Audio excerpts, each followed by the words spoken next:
అసలు మన రాష్ట్రం ఎంత దయనీయ స్థితిలో ఉంది అంటే పక్క రాష్ట్రాలందరికీ అన్నిటికీ రాజధానీలు ఉన్నాయా? బెంగళూరు, చెన్నై, ముంబై అన్నిటికీ అన్నీ ఉన్నాయి. కానీ మనకేముంది? చేతిలో చిప్ ఉంది. కనీసం ఒక రాజధాని కూడా లేదు. మన బిడ్డలు ఎక్కడికి వెళ్ళాలి ఉద్యోగాల కోసం? వాళ్ళ భవిష్యత్తు ఏం కావాలి? డిగ్రీలు, పీజీలు చదివిన బిడ్డలంతా రోడ్ల మీద తిరుగుతున్నారు, లేకపోతే ఆటో డ్రైవర్లుగానో గిగ్ వర్కర్లుగానో పనిచేస్తున్నారు. ఎవరు పట్టించుకుంటున్నారు?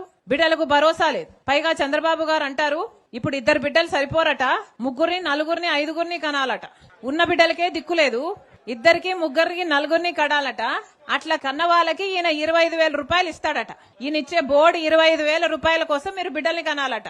ఇప్పటికే ఆరోగ్యశ్రీకి చంద్రబాబు గారు 3,000 కోట్ల రూపాయలు బకాయిలు పెట్టారు. ఫీజు రీయింబర్స్మెంట్ కు 6,000 కోట్ల రూపాయలు బకాయిలు పెట్టారు. ఇప్పటికే కరెంటు ఛార్జీలు చంద్రబాబు గారు ముఖ్యమంత్రి అయిన తర్వాత ఈ 2 ఏళ్లలో మీ మీద 15,000 కోట్ల రూపాయలు వేశాడు. ఇదంతా సరిపోలేదు, ఇప్పుడు ఈ బిడ్డలు సరిపోరట, మళ్ళీ బిడ్డలను కనాలట, మీకు దానికి 25,000 ఇస్తారట.